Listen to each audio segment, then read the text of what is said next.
Окей, добре, значи можем да започваме. Аз се махам, така че дайте, вие сте. Добре, благодаря ти, Крис.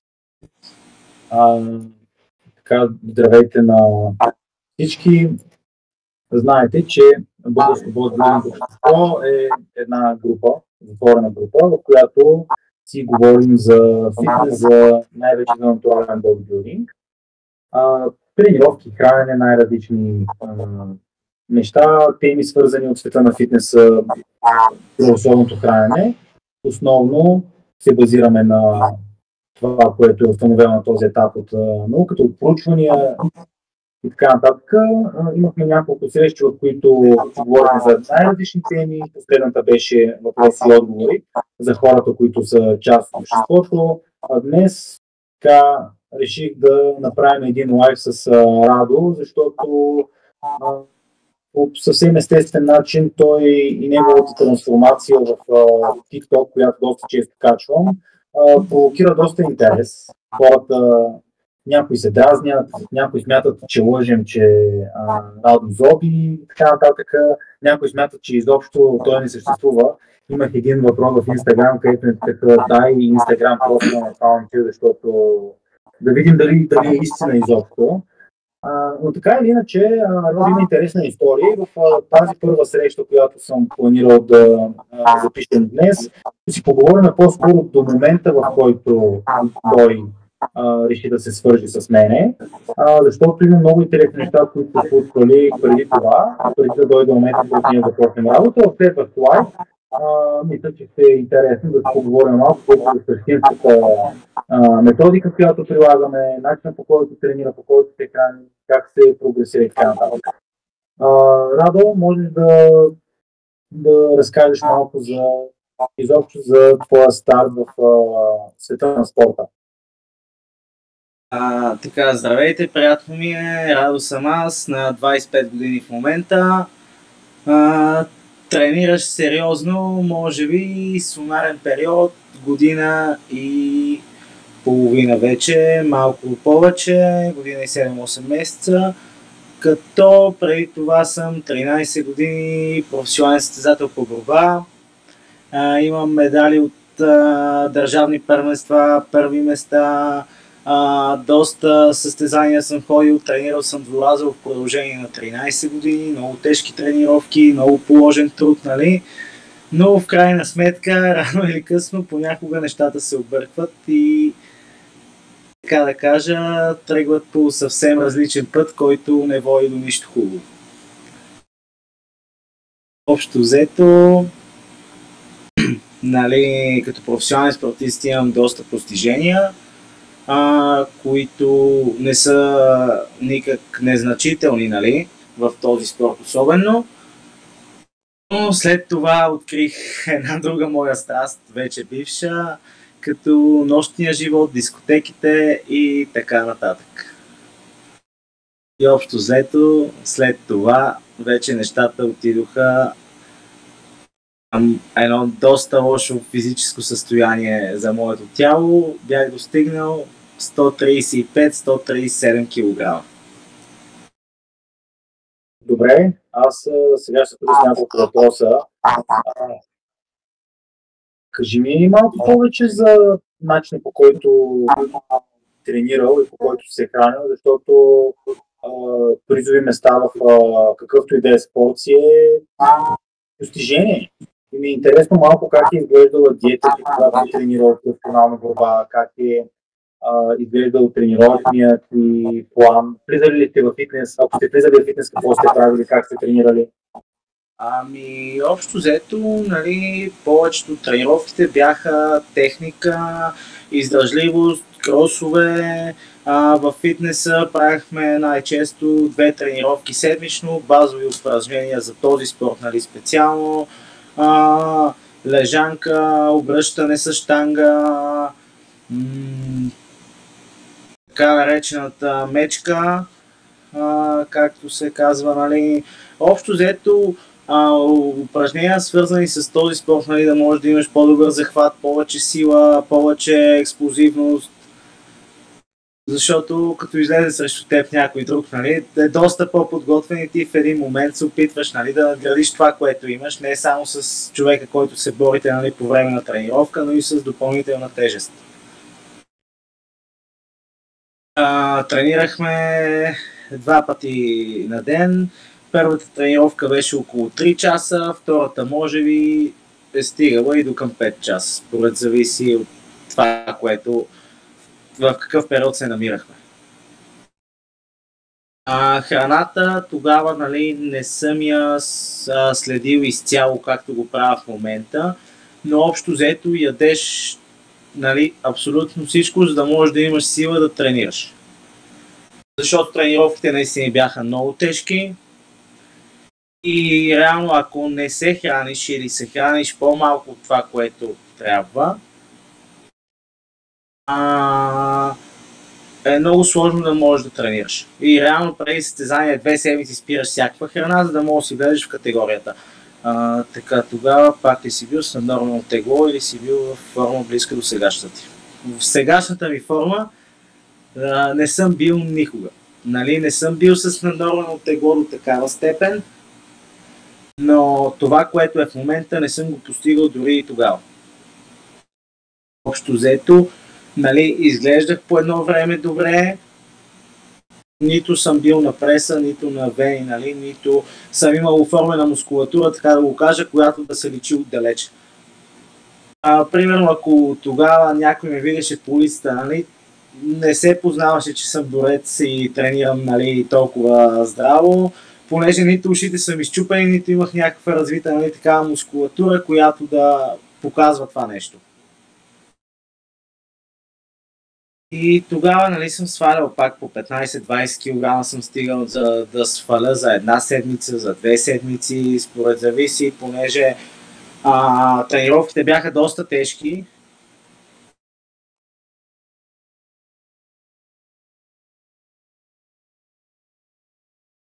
Тренировките тогава бяха доста тежки, няма как да не се храниш, нали, особено с това, което ти попадне. В ученическите години, нали, гледаш така да се нахраниш, че да мога да имаш сила за втора тренировка. Не е имало някакви, нали, такива диети или насоки какво да ядем, какво да не ядем. Общо взето, дори това и в момента го няма. Нали, вече в националните отбори там може би го има.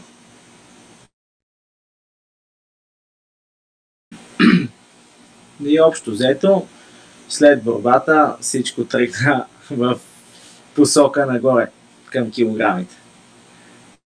Добре, ти когато приключи с борбата, за колко години си бил борба? Аз приключих, бях на 18-19 години. Последното състезание на мъже ми беше на 19 годишна възраст, преди 6 години.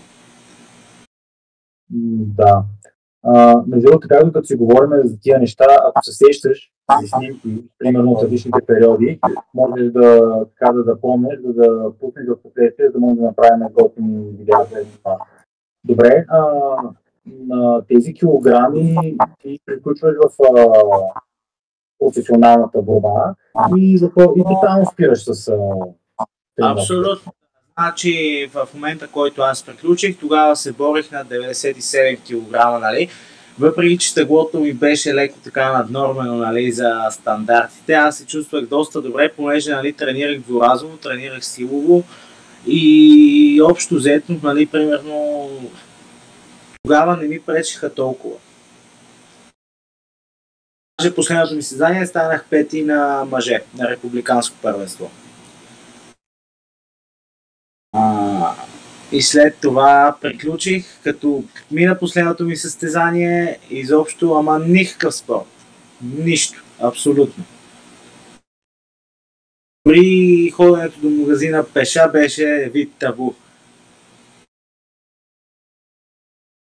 Общо взето. Добре, и реално погледнато, какво представляваше самия трансфер към нощния живот? Това е интересно, защото последната една година започнах работа с няколко човека, които са имали подобна история. Сега аз не знам тук хората, които са в канала, дали си спомнят за един мъж, който бях качил на 153-4 кг. Започнахме, трябва да проверя точно колко. Таксиметров шофьор с нощен живот, история с инсулти, също много тежко положение било при него, вече на 15 кг отдолу за няколко месеца. Но ми е интересно да си поговорим малко точно за този нощен живот и за това какво реално погледнато причинява, защото аз обективно почти не съм го изживявал това нещо. Аз още първи курс като студент видях, че това не е за мен и аз тогава захапах с бодибилдинга по-сериозно и това някак си останало далече от мен. Ами, общо взето, какво представлява нощния живот? Започваш да излизаш лека по лека, спретеляваш се с доста хора, компания тук, компания там, този, онзи, разменяте контакти и общо взето с всяко изминало излизане в твоите очи става все по-добре, все повече хора почват да те познават. Реално, общо прието, с всяко едно излизане ти започваш да затъваш. Ако си говорим реално на нещата, обаче в твоите очи ти си млад, примерно имаш някаква възможност, имаш някакво положение и става все по-добре. Обаче излизането с нощния живот ти води до други проблеми, като приемането и употребата на наркотични вещества, под каквато и да било форма, И нещата стават доста зле, понеже излизаш, напиваш се, другираш се, на другия ден трябва да се оправиш по някакъв начин, почваш да приемаш хиляди калории, които никога не си ги приемал, и в един момент ти просто затъваш все повече и повече. Понеже, за да се оправиш, трябва да приемаш храна, която храна е много храна, примерно 10-15 хиляди калории на ден. И аз имах един момент, в който за един месец качих около 15-20 кг. Какво си ял?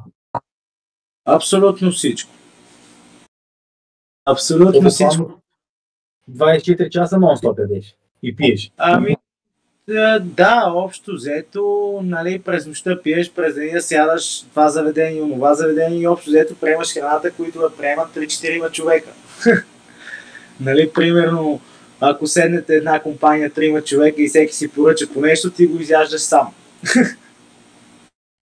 Общо взето, хилядите калории, които съм приемал тогава, доведоха до това нещо. Аз да стана 135-137 кг и вече накрая започнах да се замислям, понеже почнах кръвно да вдигам, изобщо не бях на себе си. Колкото да ми беше добре в тази среда, аз не се чувствах окей вече. Просто в един момент мозъка ми каза или се махаш оттам, или последствията ще бъдат брутални.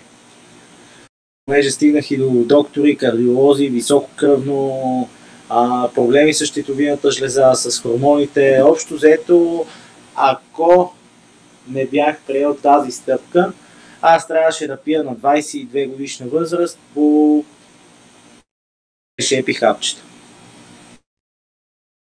Да мога да функционирам нормално. Но избрах да се чукна в главата и лека по лека, самостоятелно да предприема някакви действия по свалянето на тези килограми. Добре, мен ми е интересно, ти казваш, че живейки по този начин, имаш доста приятели, доста широк кръг от хора покрай тебе. Забавно е, момичета, наляво надясно, купони и така нататък. И в някакъв момент, като решиш да го трансферираш начина си на живот към това да почнеш да губиш килограми, ти видиш финансите се налага да се промениш и средата. Абсолютно. Как го преживя? Как точно се случи? Ами, беше ми доста тежко, понеже се отделих от абсолютно всичко.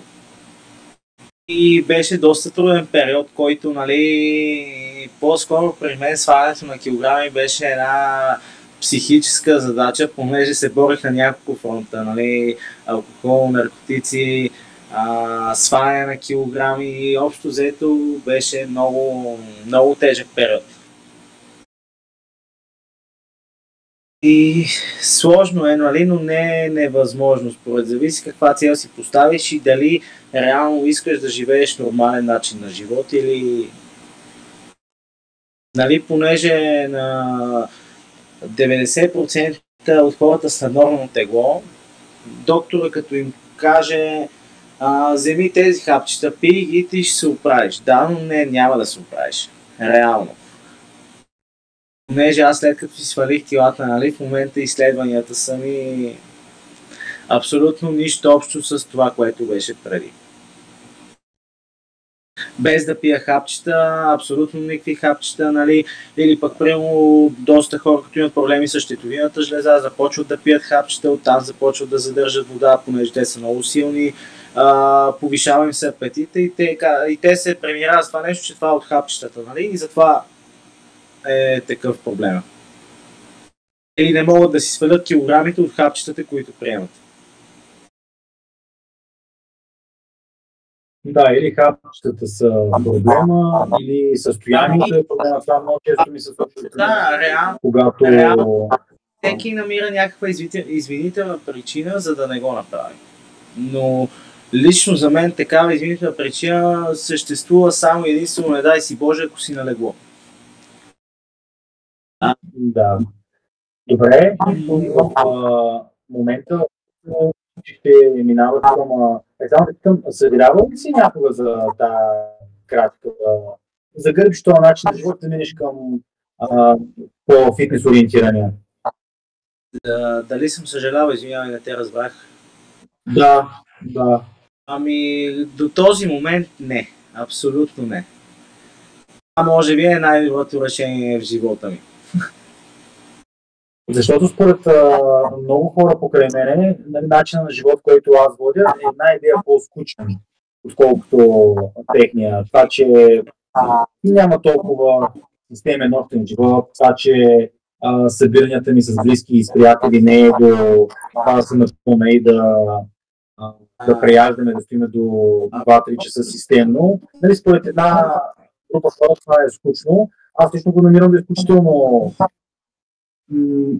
приятно за мен, би казала, като студент това не ми хареса, когато бях с такава среда.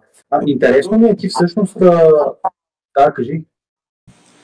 Между другото, нали, все още моето обкръжение го смятам за малко налудличево това, нали, в моментния ми начин на живот, който е. Понеже те си продължават, нали, повечето по-старо, реално погледнато. И общо взето аз пак водя, нали, някакъв нощен живот, не съм се справил изцяло с това нещо, но вече го гледам по съвсем различен начин, избягвам го максимално, не се прави системно, нали, няма нищо лошо от това човек да отиде на дискотека или на бар или където и да било.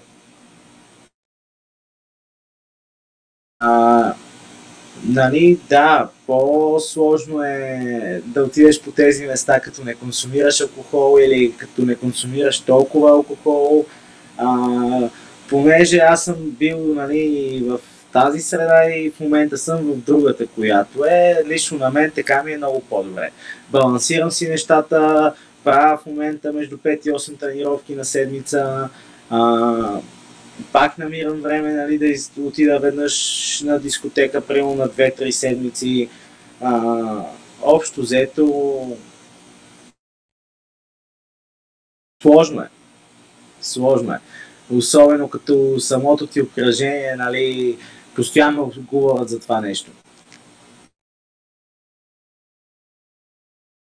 И пак общо взето всичко е, нали, на психическа основа, която да имаш малко от малко.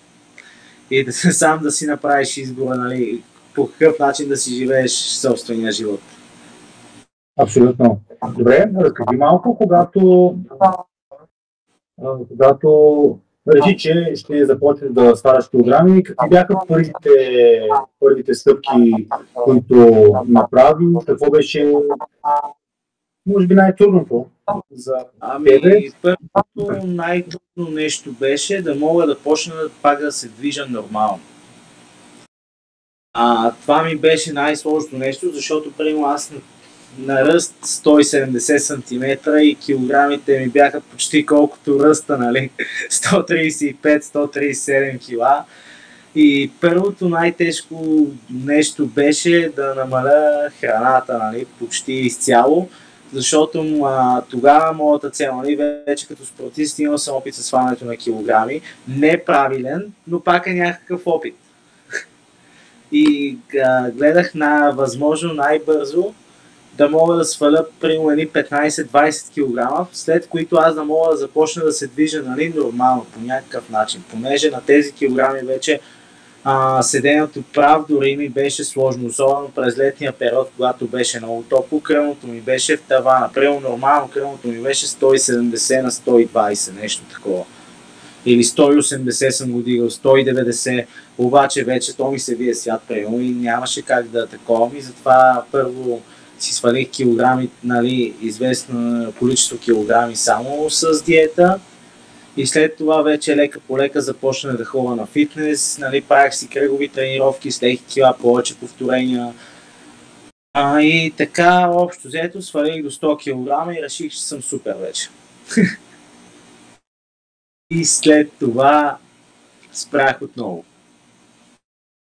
Затова казвам, нали, че общия ми сумарен период на сериозни тренировки е около година и 7-8 месеца максимум, понеже аз започнах, свалих едни 30 кг, след това спрях и си върнах от тях 20. Почти 20. След това, нали, приключи лятото, викам, няма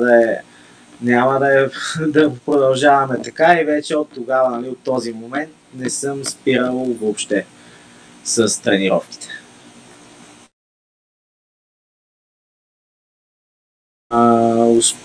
Успях от този момент, нали, вече като ги върнах от 100 на 120 кг, започнах по-сериозно да се интересувам, нали, от това нещо и малко по-правилно да свалям килограмите си, нали, пак правих кръгови тренировки, но вече започнах лека по лека да дигам килата, гледах различни упражнения в YouTube, след това започнах да се интересувам повече от това и попаднах и на теб, нали, благодарение на твоите съвети, които пускаш в TikTok. Успях сам да си сваля килограмите до 91. Общо взето не беше период, но пак, нали, човек, ако иска нещо сам да го направи, може. Кои са вечите? Интересно ме, кои са вечите, които видя в канала, така директно ти влязаха в употреба и видя за най-полезно, за да ги приложиш веднага? И най-вече, че разбрах за калорийния дефицит. Нали, понеже това ми даде възможността да ям повече храни, нали, които не се опират само от това да бъдат, нали, както са ги определили хората като най-здравословните. И оттам вече нещата станаха малко по-така, както и самите тренировки, нали, си качвал общо взето, но най-вече това с следенето на калориите и се наби най-много в главата. Де факто, преди да чуеш от мен концепцията за калорийния баланс и начина, по който играем с калориите, ти просто най-вероятно си се стремил да ядеш максимално малко. Абсолютно да. Ами да, общо взето да мога, нали, да си направя една тренировка и след това вече как се чувствах, как изглеждах, нали, не ми беше чак толкова важно, понеже фикс идея ми беше да си сваля килограмите, нали, да мога да почна да водя нормален начин на живот, да нямам проблеми с кръвно, с неспане и разни такива неща. И реално се направо на максимум се изцеждах. Да, няма го е това така финия баланс, който да бъде Абсолютно да. към това да имаш по-системен сил прогрес, към това да можеш все пак да се мъчиш на максимално много храна да губиш тегло, защото тези двата елемента са точно елементите, които ти правят процеса малко по-приятен. Надявам се, че и ти така си го усетил. Ами да ти кажа, доста по-приятен, особено нали, вече след година и малко сериозност към нещата. Знам кога мога да си позволя нещо по-мазно, в другия случай, примерно малко да понамаля. Нали, позволявам си доста храни, които реално хората не биха си позволили по абсолютно никакъв начин, понеже им е набито нали, в главите, че това не става. Реално, когато се прави нали, с някакъв вид умисъл и се следят нещата както трябва да бъде, човек може да си позволи да си хапне абсолютно всичко. И по този начин нали, не губи мотивация, не отива процеса по дяволите, нали, диетата може да продължи доста по-дълго, понеже ти все пак ядеш някои от твоите любими храни по време на диетата. Да, днеска имах с един клиент такъв разговор и пак заговорихме се нали, за здравословните храни, здравословно, не здравословно. И той вика, че много от нещата си ги мислил по един начин, преди да ходи да ме гледа в TikTok, където е по-друг начин. Обаче това, което всъщност го накарах да се замисли и което много малко хора реално погледам се замислят, нали, в концепцията на здравословното е, че никой не включва в концепцията на здравословното щастието. Сега, ако ти цял живот ти забраня, примерно, да ядеш примерно свинско, защото свинското автоматично се дебелее, просто ти взяваш една първила свинско и капят 15 кила за 15 и след като си взял, ще ти е тегаво. Нали, пилешкото определено може би е как да кажа, най-застъпено е в бодибилдинга, поради ред причини. То не омръзва толкова много, може да се яде доста по-лесно всеки ден, доста по-неутрално и като вкус, може да се комбинира с много неща, най-ниски калории, нали, заедно там с рибата и с някои други белени меса, но в общи линии нали, пилешкото си е царя на филетата. Обаче ако нямаш някакви супер такива тежки, сериозни цели пред себе си, представи си една счетоводителка, която е през центъра за преса човек. Тя просто иска да не е в наднормално тегло, да може да си купи някаква хубава дреха и да чувства добре с мъжа си, като изляза в петък вечер на ресторант. Спокойно можеш да й дадеш малко и свинско да яде, и телешко да яде, и дом да яде и така нататък. Реално погледното храната нали, не е наш враг по никакъв начин, ако се приема в правилната норма за теб. Нали, според поставените цели, които са. Понеже аз и преди да започна с теб, нали, също си позволя да ям дори бял хляб, шоколад, захар. Нали, нещо, което се води край, ти не мога да направиш нищо, ако ядеш тези храни. Да. И всъщност другото, което си говорихме с въпросния господин, беше, че нали, вика, тук неделя с малкия играем PlayStation, има ни вафли боровец в къщи, но ми се дояжда вафла боровец, но понеже не си ме е включил в менюто, нали, не ям. Обаче малкият като отвори една вафла боровец покрай мене и много ми се дояжда. Викам колко калория е вафлата, той вика 250. Викам добре, значи сега в някакъв крайен случай махаш от картофите и от състъченото масло общо 250 калории и просто изядаш една вафла. И той ми вика, ами да, аз така няма ли да стоя гладен?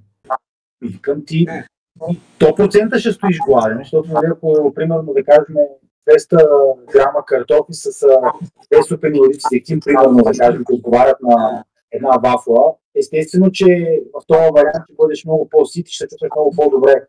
В противен случай... Но пак реално да позволиш. Да, но му го обяснявам това нещо, за да може той да го разбере. И като го разбра, всъщност реши, че може би няма да яде тази въпросна вафла боровец.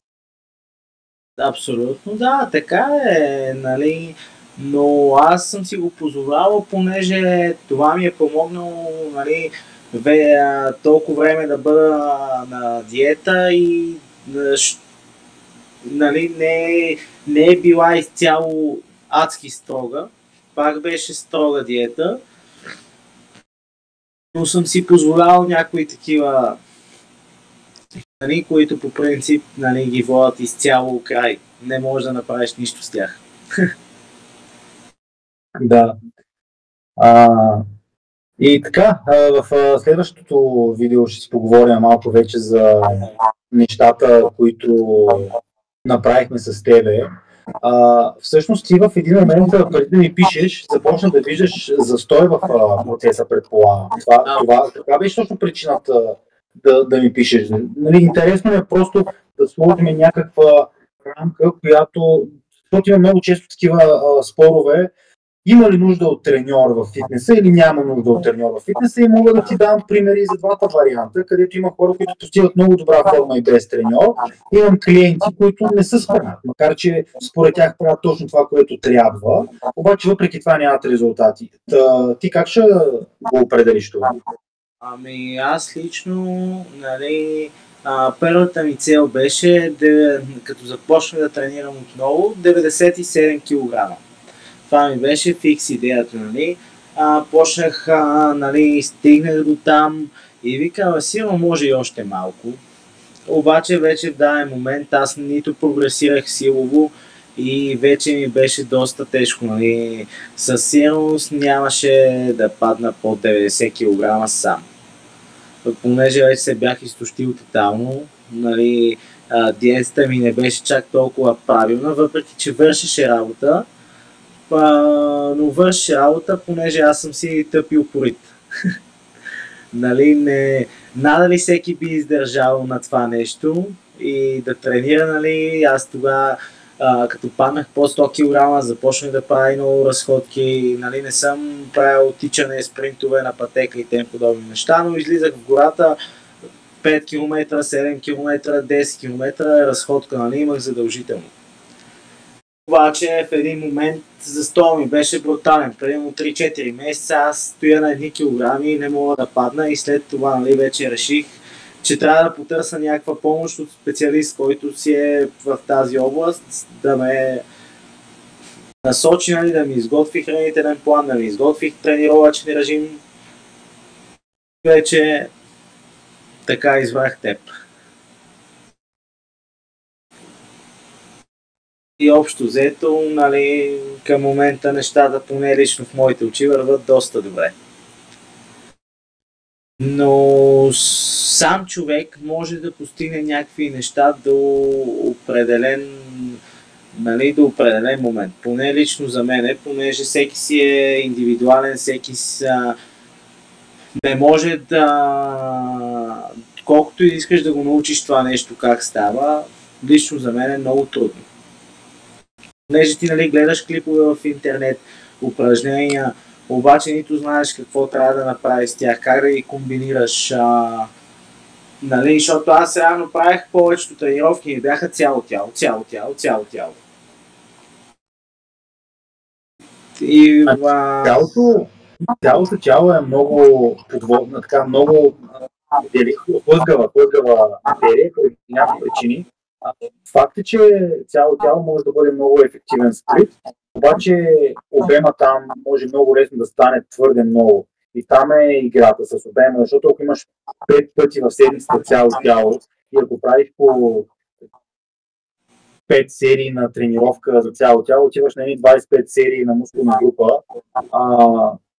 и то за многоставните упражнения. Ако включим допълнителните серии, които идват в ръцете от изолациите, вече може да отидат много високо и да има diminishing return на обема и да си в една много неприятна ситуация, където хем тренираш супер много, хем уж тренираш цяло тяло, нали, така се говори сега в каналите, хем пък да нямаш резултат. И това цялото тяло е един такъв метод, който показва ефект при по-малък обем на единична тренировка. Но да ти кажа честно, когато съм в началото нали, с клиент И това, което обективно се случва е, че мъжете ги караш да тренират по-малко, а жените ги караш да тренират повече. Защото при мъжете има момента с егото, да, съм мачо, аз трябва да тренирам много, в противен случай скатавам, не давам всичко от себе си, а пък при жените е този страх да не стана много мускулеста, да не заприличам на мъж, правя една серия и краката ми стават и такива. И там това е борбата и за да може човека да влезе спокойно в самия процес, ти трябва да имаш един такъв момент на малко дестилиране на информацията, така да се оталожи в съзнанието и винаги да има някаква доза на доверие. И аз съм тренирал, нали, преди влизам в фитнеса, сега гледам правил съм тези упражнения, които съм си правил, нали, в борбата, преди това са ми останали базови упражнения, лежанка, клек, основно това ми беше, нали, за гръб упражнения. Общо взето си правих базови упражнения, нали, и тук не вкарвах примерно кръгови тренировки на целия фитнес. Другото, което е примерно са видео това упражнение, почвам да го правя, след това друг ми покаже друго, трето, нали. И общо взето в начален етап върши работа, понеже ти пак имаш някаква физическа активност и лека по лека си постигаш целите, които си ги задал самия ти. Със сигурност е трудно, нали, но пак си започнал от някъде и пак правиш нещо, което е в твой плюс. Лично за мен е добре да се започне така, понеже пак е по-добре от нищо. И аз си правих кръгови тренировки, нали, по някаква базови упражнения, ги включвах абсолютно всичките. Общо взето много неправилен метод на трениране, но пак вършеше някаква работа. Нали. И другото, което е, като има някой във фитнеса, примерно, ако ти самия не си срамежлив, можеш да попиташ, нали, кое упражнение да направя за бицепс или нещо за трицепс, за отделните мускулни групи и те хората ти показват, нали, реално погледнато, но пак не е правилно, понеже не е изобщо за тебе това нещо, което ти го правиш. Никога не съм се замислял, нали, за обема на тренировката и тем подобни неща сам. Но за мен, пак ти казвам, беше, нали, най-важното тогава да мога да започна да водя нормален начин на живота. Добре. Мисля, че така доста обхванахме този етап, който исках в рамките на около 40 на минути. Ако хората имат някакви въпроси, мисля, че вече могат да задават, да те питат и да отговаряш. Аз ако се сетя нещо, някой дига ръка момент. В момент само да видя откъде беше да те поканя. Поканих ли те? Аз се само поканих и се качих. Най-добре, човек. Да, добре, просто да се знае кой се качва. Моят въпрос е да те питам, понеже аз от 25 август нали, работим с Марто и той им беше направил примерно меню. И аз просто не исках да броя калории, защото това е супер натоварващо. Кантарчета, това е пълна простотия. И просто следвах примерното меню и го следвах 4 месеца, до декември месец.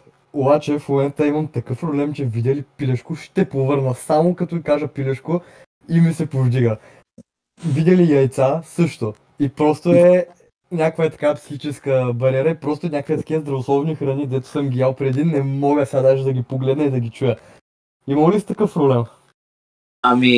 Да, в момента ям пилешко един път на 2 седмици. Яйца, единствено ям яйца, ако седна в ресторант и си поръчам салата, в която има яйца. Добре, какво ядеш? Редувам ги. По принцип, в един период започнах да замествам пилешкото с конско. Конското месо има страхотни конски кюфтета в Метро. Не са скъпи, може би даже са малко по-евтини от пилешкото месо. Мисля, че на 100 грама са около 100 калории или 160 калории някъде там. и пак протеина им е доста висок. Мисля, че 18 грама беше на 100 грама. И го замествах с него, понеже пилешкото то ми втръсна. Между другото, аз нали, в този период, който не бях с него и вече и след това, не добавях абсолютно никаква мазнина към абсолютно нищо. Знаеш как ядах пилешкото аз? Направо на подметка. По-добре си изяш джапанките.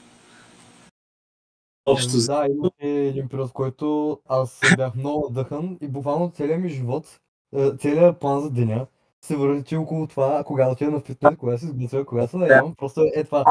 Като в момента той сам Марто отиде, аз не съм го казал, но буквално съм занемарил всичко е така. Направо ми е много трудно да вляза в релси и аз тренировки с хранене. И той ми каза, че спираме така с рекомпозицията и увеличихме калориите, аз само качах увеличихме калориите и се свиних. Нали? Ами да, това е помежду другото и в момента на мен ми е много тежко в момента да си пазя тези калории, които трябва, понеже хем искам да кача, хем искам да стане нали, бързо, но в един момент просто изпускаш нещата, което е напълно нормално. Всички сме хора, всички грешиме по някакъв начин, но затова гледах нали, да сменявам храната, да редувам постоянно, примерно, защото аз нали, имам си примерно меню. Обаче това примерно меню, започнах с него, но след това вече започнах да сменявам храните. Примерно, когато имах пилешко, много често ядах риба том. Понеже аз ям абсолютно всичко, нали, което нямам нещо, което да не ям. Примерно, защото има хора, които не ядат риба, не ядат яйца, нали, не ядат... Абсолютно същия съм от тебе. Аз съм човек, който яде всичко. И вече започнах нали, лека по лека, понеже на мен доста ми се занимаваше с това нещо. Но влизам в магазина, да кажем, и си гледам примерно етикет си чета и гледам кое е нали, горе-долу ниско калорично, високо на протеин. Нали? И с това замествах примерно яйцата и аз не ям. Преди да започна с него ядах само яйца. Сутрин, обед, вечер яйца, постоянно. Нали, под всякаква форма, дали варени, дали бъркани, дали общо взето постоянно имах яйца в менюто и в момента не мога, просто не мога. Както така никога не съм ял и скир. Скир съм го опитвал веднъж. Не мога. Преди скир дънех всяко голямо междучасие, обаче просто и той става супер отвратителен и просто не мога. Затова гледам да редувам храните, нали, които ям. Пуешко, конско, нали, доста често ми се случва в момента да си взимам от тези сухите мезета, които са нарязаните.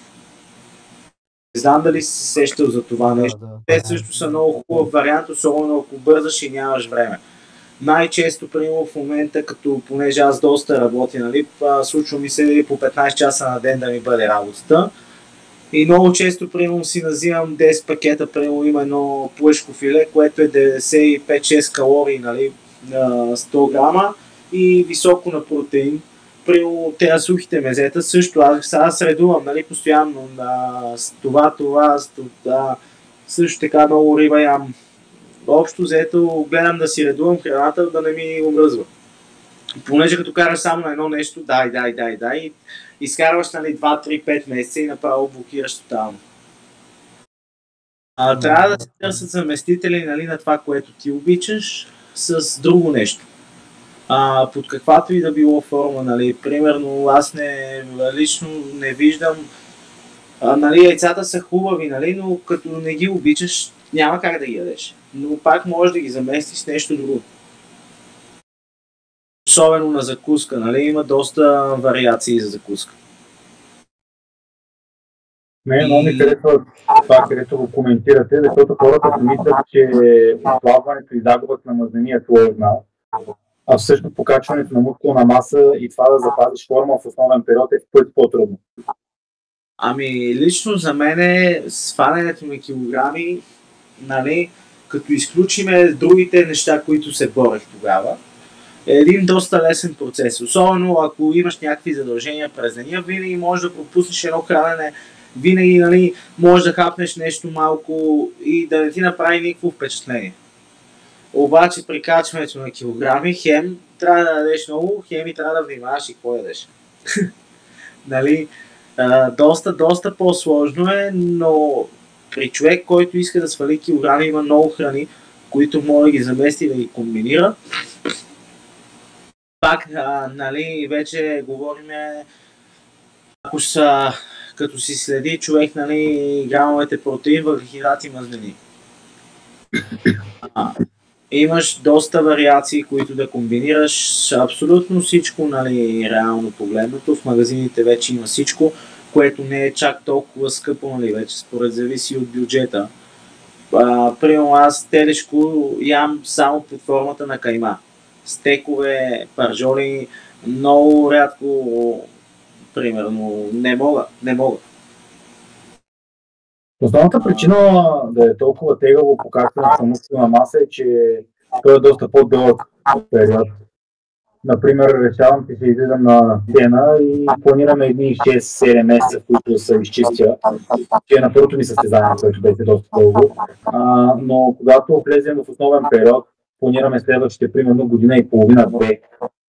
И ти знаеш, че следващите 2 години трябва просто да държиш малко калориите над това, което е като поддръжка, което не е безкрайно много спрямо състезателната форма. Примерно аз със състезание съм се готвил на най-ниско съм падал до 1900. В основен период най-много съм надигал 2600-700, което не е толкова много. В смисъл не е толкова колкото искам, така да ти го кажа. Да, то точно това е, нали, не е примерно толкова колкото искаш ти. Винаги е така, нали. Общо взето храната е хем колкото е сложно, толкова е лесно реално. Понеже ето сега има всякакви приложения, които става доста лесно, нали, сметенето на калории, понеже купуваш си един абонамент и примерно както е MyFitnessPal, просто снимаш етикета на храната. Единственото задължение ти е това. И там вече ти като я добавиш, то ти излиза колко грама мазнини, колко грама въглехидрати има в нея, колко грама протеин. И ти по този начин можеш да си следиш, нали, хем калориите, хем протеин, мазнини и въглехидрати. Да. И става доста лесен този процес, нали, с тези улеснения. Но аз примерно вече и на сън да ме събудат, храните, които ям, всичко знам кое колко калории, колко грама протеини в него и така нататък. Но пак, нали, можеш да въртиш храната по такъв начин, който на тебе да ти е окей, за да може да не ти писва, понеже това е такъв важен процес, нали, понеже лично за мен храната е 70, може би 60-70% от това, което ние се опитваме да направим в залата. Реално погледнато. Поне в моите очи е така. Добре, ако Марто няма какво да каже, защото май иска да каже нещо, аз ще задам още въпроси. Аз съм Давай. Подготвил, давай. Не съм се подготвил, просто докато те слушам Да. и ми изникват всякакви въпроси. Значи, сега да те питам, когато примерно излизаш от релси и да речем си имал някаква натоварена седмица, не ти се занимава с нищо, как влизаш пак в пътя, в правия път, защото в момента аз съм излязъл изобщо от целия си режим, от тренировъчния, от хранителния, от учението, от абсолютно всичко. Аз буквално съм в този период на нощен живот. Сега 2 дена подред, един път съм на дискотека, след това на рожден ден, яко алкохол, яко ядене. Какво да ти кажа? И просто... какво да ти кажа? За мен човек трябва да знае 2200, деца вика. Абсолютно точно така. Значи то няма нищо лошо, нали, това да го направиш. Обаче след това да знаеш нали, как да продължиш, понеже лекия живот, така да го наречем, лекия живот се свиква много по-лесно с него, отколкото примерно с трудното в залата. Нали, аз имам дни, които не ми се тренира такова, обаче знам, така съм си го набил в главата, че примерно ако продължа с това нещо, нали, вече ще стане необратимо към мене и съм си дал дума, нали, да се занимавам с това нещо към самия себе си. Нали, намирам си мотивация в абсолютно всичко. Най-лесно човек може да си намери мотивация в момента, като последва, нали, реално на мен целият ми TikTok, Instagram, ми е пълен с такива мотивационни цитати, разни страници, фитнес страници. Другото, което много ме мотивира, гледам на адски много хора процесите, през които те са преминали. Тогава това ме мотивираше най-много, нали, като си свалях килограмите, като видя някой човек как те преди и след. И реално, ако вникнеш, нали, последваш си разни мотивационни страници, такова, ако вникнеш в написаното там, все ще има нещо, което да те тласне така напред. Така да го кажем, това в момента е най-лесният вариант, който човек може да има. Всички имаме телефони, всички имаме достъп до социални мрежи, нали, всеки може да последва някой друг, който да му бъде някакъв идол по някакъв начин. Иначе и аз, примерно, в момента, като съм покачване на килограми вече, позволявам си да се отпускам, наистина. Обаче след това, примерно, това го правя, да кажем, събота, неделята си почивам и понеделник знам на къде съм тръгнал и какво трябва да правя. Трудно е, но не е и невъзможно. Гледам да не излизам чак толкова от релси вече. Понеже си имам някакви, нали, поставил съм си цели към самия себе си. Реално погледнато и гледам да си спазвам обещанията към самия себе си. Защото реално, кой какво и да ти казва отстрани, ти сам не си ли го решиш и не си ли дадеш някакво обещание към себе си, няма кой да те спре. Нали, дори да ти казват това не е правилно, не прави така, не е окей за тебе, виждам те, че правилно излезеш окей, на теб не ти пука. Което и това е много важно, нали, да можеш да говориш със самия себе си, така да го кажа. И нали ти казвам, при мен най-много ми помага това, да гледам други хора, какво правят, и си казвам, примерно, щом той го може, мога и аз. Нали, сега не говорим за някакви нереалистични цели, примерно, да изляза утре на Мистер Олимпия и така. Но пак, нали, мотивационни страници, цитати, адски много ми помагат. Добре, окей. Продължаваш ли пак да си излизаш така напред-назад по дискотеки? Защото аз, колкото разбрах, ти си бил наистина в едната крайност, където, нали, употребявал си наркотици, яко алкохол, като ти можеш пак да отидеш на дискотека, обаче да не пиеш и да не злоупотребяваш с наркотици и така нататък. Искаш ли да ти кажа реално аз как успях да се преборя с тази зависимост? Да, слушам. Като не спрях да излизам от дискотеките. Сега ще ти кажа защо. Излизах пак, нали, по дискотеки, само че без да пия, без да употребявам абсолютно нищо. И само наблюдавах хората, които са около мене. Примерно, нали, винаги личи на човек, който употребява, който е пиян. И примерно ти седиш там, чисто трезвен, гледаш ги и си казваш, мамка му, това аз ли съм? Така ли искам да изглеждам? Нали, наистина ли съм изглеждал по този начин? Наистина ли съм бил толкова отвратителен човек? Защото, нали, има крайности, които са просто много лоша гледка. И аз съм бил в тези крайности. Общо взето в момента, да, излизам по дискотеки, но излизам примерно в месеца 2 пъти или 3 пъти. Позволявам си, ако пия алкохол, да пия примерно 2-3 малки уискита. До такава степен, нали, просто да ми стане леко приятно, но не повече. Нали, вече не изпадам в такива ситуации, да съм мъртво пиян или каквито и да било други неща. Ето тук има нов въпрос. Случва ли ти се да си гладен до такава степен, че да ти избива на агресия и да се браниш от абсолютно всичко? И ако да, какво правиш по въпроса? Точно това абсолютно никога не ми се е случвало да съм гладен до такава степен.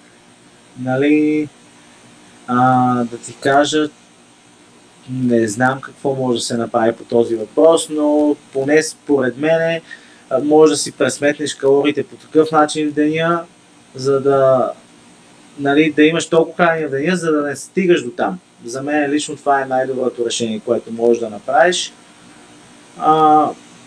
По-чести хранения и по-засищащи. Ако трябва да смени някой от храната с друга, за да може това да е лека по лека да се изчисти. Аз тук мога да се включа с отговор на този въпрос, защото в състезателната подготовка, там в един момент глада става толкова свиреп, че наистина това, което за този въпрос става ежедневие. Тогава трябва много самоконтрол и да избягваш такива ситуации, които биха те изнервили. Например, около месец преди моите състезания аз спирам да шофирам, защото шофирането много ме дразни, когато особено съм в час пик или нещо от този сорт, много ме напряга и ти винаги трябва да имаш самоконтрол, не можеш да си изпускаш нервите върху хората и върху... И то е тегаво, защото ти между другото започваш да си изпускаш нервите върху близки хора. Биляна при първата ми подготовка 4-5 пъти си беше събирала багажа. Искате, нали, да се разделяме, защото то просто не се понася, доста е натоварващо. Но въпреки това в един момент ти започваш да изграждаш някакъв самоконтрол. Това с диетите и с дефицитите и с изчистването до по-сериозен процент мазнини, в един момент ти психически се учиш. И примерно за второто и за трето състезание бях доста по-равновесен и някак си ти просто знаеш, че ще бъдеш гладен и се опитваш да го игнорираш това. Първите ми състезания се борих много с този глад. Нали. Някакъв момент ти не можеш, трябва просто да приемеш, че примерно в този месец ще бъдеш гладен през деня, но това е целта, която си поставил и цената, която ще платиш. Според зависи от целите, нали? Аз примерно също съм стигал до 1400 калории на ден. Нали? Това вече ще го отиваме в другия епизод, ако има такъв, така да го кажа. Но тогава, нали, тежко е, трудно е, но знаеш за какво го правиш. Имаш някаква цел и реално трябва да я следваш. Просто тогава, въпреки че бях на толкова малко калории, си направих храненията така, че да мога примерно да съм и през 2-3 часа. Понеже като си разделиш, нали, калориите на, да кажем, на 4 порции по 300 калории, пак имаш някакво хранене, което в един момент просто те засища, нали, глада вече не е чак толкова силен. Поне при мен аз така го направих.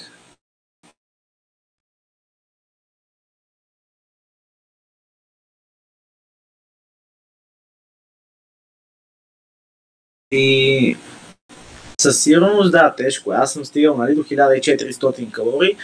Дори тогава Марто ме юркаше да имам постоянен прогрес в залата, въпреки килата. Трябваше и прогрес в залата да има, нали, на килограмите, но минахме го това. Иначе аз нямам абсолютно никакъв проблем да не ям дори и цял ден.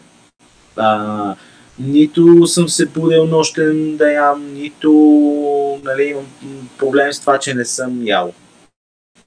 Понеже аз работя така работа, когато трябва да ям, те другите ядат, не аз, нали?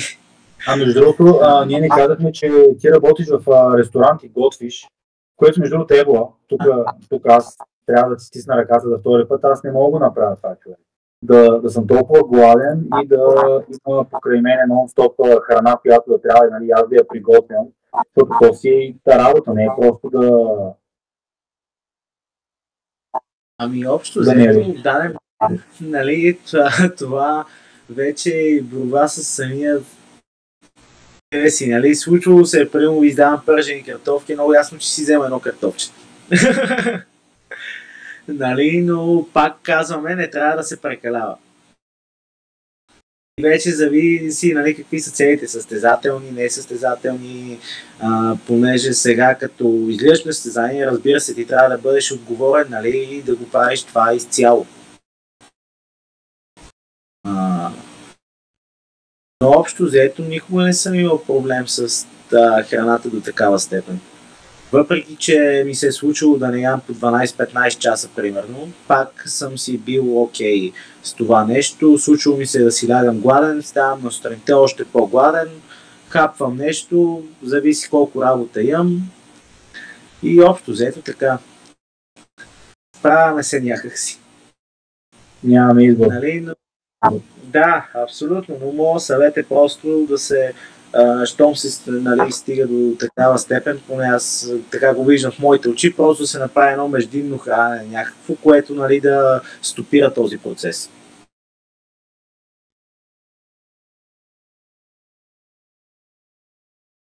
Случва се да повръщаш от глад. Случва ми се да ми става много лошо от глад, но чак да повръщам не. То някакво да повърнеш. Да, абсолютно. Не, това е в рамките на шегата. Да. Добре. Има ли още въпрос? Случва ми се да ми премалява от глад. Доста често. Мене ми се е случвало докато стоя и да просто да ме избива пот. Е така, както стоя, примерно гледам някакво видео и говоря с някакъв човек и в един момент тялото ми просто изтръпва и ръцете ми са мокри. Избиваме студена пот и ми става супер студена. Аз съм имал такава ситуация за едно републиканско състезание, ми оставаха да сваля 2 кг и вече нямаше просто как да ги сваля и се навлякох и влязох в сауната. След 2 часа излезах и направо припаднах. Но си свалих килограмите и аз примерно сега качвам кила вечерта и ям до отказ и на сутринта ми се повръща от глад. Ами да ти кажа, аз лично тренирам на гладно. Любимото ми хранене в момента е да се наям вечер и да си легна. Това ми е най-любимото нещо в моя живот.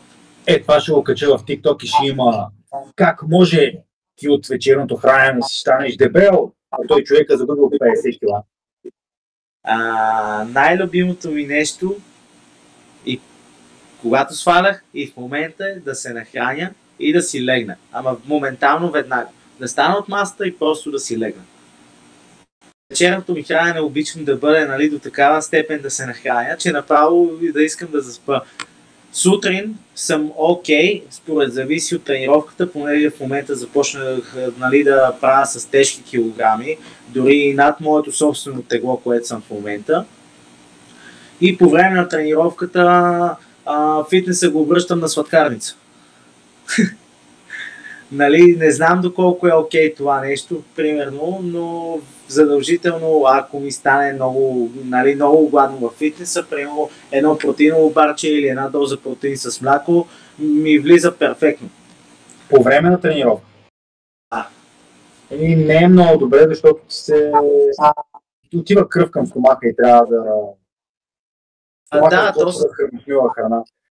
Обективно погледнато по време на тренировка, за да не се случва това нещо. Ако знаеш, че системно си гладен по време на тренировка, просто ядеш яйца преди тренировка.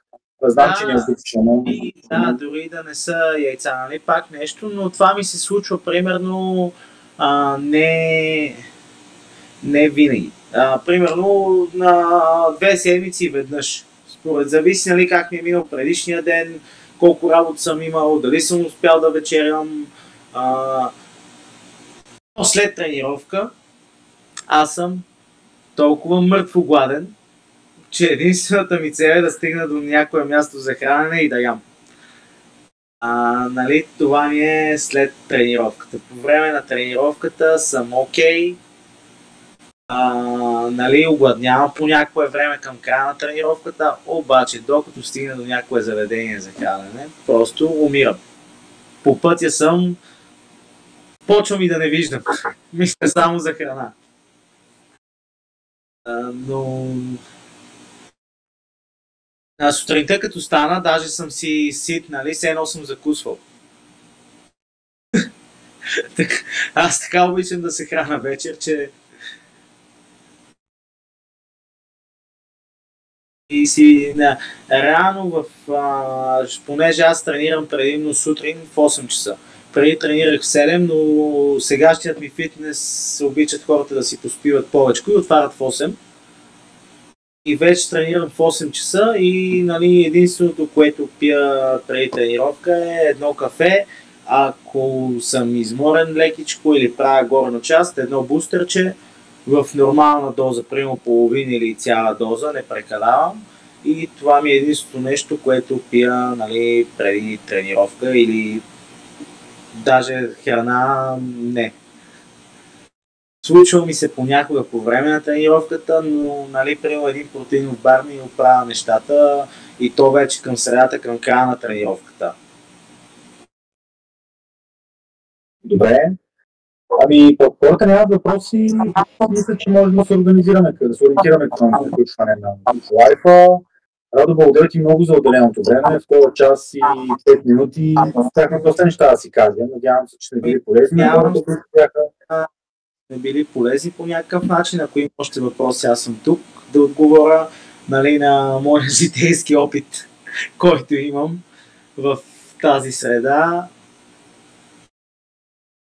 Може да кажеш един така по-спайси въпрос. Значи, сега кажи, тялото важно ли е така за жените? Бил си в двете крайности, кажи сега ти, тяло Аджева, прави ли някаква магия? В момента мога да ти кажа, че са само пелераси около мене. Да. Ама пак и привличаш внимание, нали? Смисъл, хващаш окото. Да, нали, със сигурност е доста важно, най-вече за твоето самочувствие. Нали, в момента към по-голямата част от жените, според зависи за какви жени говориш, нали, ако са тези от дискотеките, тях тялото толкова не ги бърка. Повярвай ми. Това мога да ти го Това мога да потвърдя и аз. След първото ми състезание, когато си сложих на Facebook профилна снимка с боята, само обратни човек. Само обратни. И викам на жена ми тогава, добре, викам, това нормално ли? Една жена не ми е писала.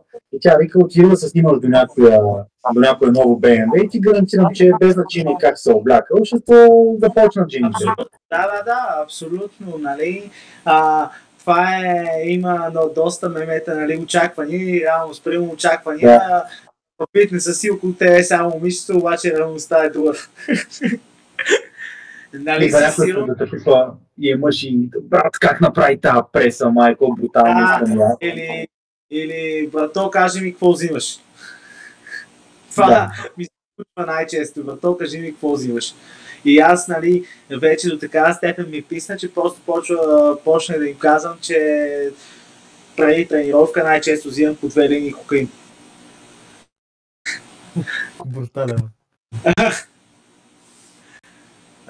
Общо взето, да. Започна да имаш по-изявена мускулатура, така да си очертан хубаво, защото аз никога не съм бил такъв и има момчета около мене, които те просто натурално винаги си изглеждали така, каквото дадат, когато всичко е така, винаги са били с изявена мускулатура и аз колкото да съм се опитвал, нали, никога не е ставало. При мен също, между другото, спря процеса. Аз бях 82 кг. Свалих до 72 кг сам и там спрях.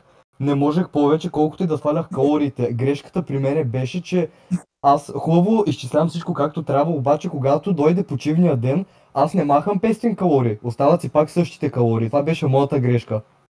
Ами да ти кажа, и аз не съм ги махал винаги, но аз си компенсирах нещата, примерно с тренировките през седмицата. Понеже аз като свалях, ето и Марто може да ти каже, аз примерно сутрин ходех на фитнес, след обяд излизах примерно разходка, по едно време ходех на кикбокс, нали. Винаги си намирах, така да го кажем, втора тренировка, която да правя, нали, дори по-лека или по-тежка. Имах период, в който, нали, ходех на кикбокс, там беше доста тежко, но винаги си намирах примерно 30-40 минути и една разходка бързо. Увисналата кожа има ли как да се оправи без операция? Ами да ти кажа, мисля, че има някакви, не знам, някакви инжекции. Но... Сигурно скептичен съм към това. Ами не знам, аз имам една приятелка, която ги прави, но не мога да кажа нищо. Моята кожа си увиснава, дразни ме, може би си направя операция някога, но не е чак толкова увиснала. Примерно нямам по ръцете увиснала кожа, нали, но тук ми е окей кожата, единствено имам на корема. Как тренираш в момента и следиш ли си крачките? Ами, тренирам единствено силово. Даже в момента до такава степен ме мързи, че не съм правил дори кардио. Нали, кардио имам предвид ходене на пътека, защото аз на пътека не правя нищо повече от ходене. Не съм го правил, може би 3-4 месеца. Следиш ли си крачките? Ами аз по принцип дори да нямам никаква активност, правя между 10 и 12 хиляди крачки на ден. И то говорим в едно пространство, което е 2 етажа. Като съм на работа, иначе тренирам силово. Всяка сутрин съм в фитнеса, между 5 пъти, които са ми зададени по програма, и още 1-2 пъти си добавям аз самия, да мога да си правя, нали, корем и разни такива по-леки неща. Понеже аз нали, свикнал съм да си бъхта постоянно. Постоянно да има някакво. Не обичам почивките, които трябва да ги има, нали. Те са много хубаво нещо. Все пак не знам дали сте го чували това, но почивката ражда шампиона. Общо взето, нали, трябва и да се почива. Сплита какъв е? Това ти предлагам да го оставим за следващия път. Да. Да има какво да си говорим и тогава. Да, ами да ти кажа, доста сложен е. Аз лично постоянно го гледам. Понеже имам доста работа, нали, постоянно ми трябва да си гледам упражненията, които трябва да правя. Занимавам се и с други неща, нали, не е само това човек като каже имам много работа и не мога да тренирам. Какво значи имаш много работа и не можеш да тренираш? Реално погледнато, винаги можеш да намериш време за тренировка. Аз съм на работа абсолютно всеки ден, само на 2-3 седмици си позволявам 1-2 дни да си почина от всичко, но като цяло винаги всеки ден съм плътни 12 часа минимум на работа. Радо, много ти благодаря. Крис, имаме всичко записано, нали? Да. Тук мисля, че можем да нарежем доста интересни кратки видеа и малко по-късно ще ти пиша в Instagram на крал. Добре, само. Добре, хубаво, няма проблем. Има. Благодаря за информацията и ми надявам се да съм бил полезен на тези, които са ме слушали. Силно се надявам следващата среща да бъде по-интересна, с по-интересни въпроси, свързани с това нещо, и общо взето това беше всичко от мен за днес. Благодаря ти много, момче. Тебе нищо. Да, и все пак хапвайте преди да си легнете. Да. Приятна вечер, чао. Лека вечер.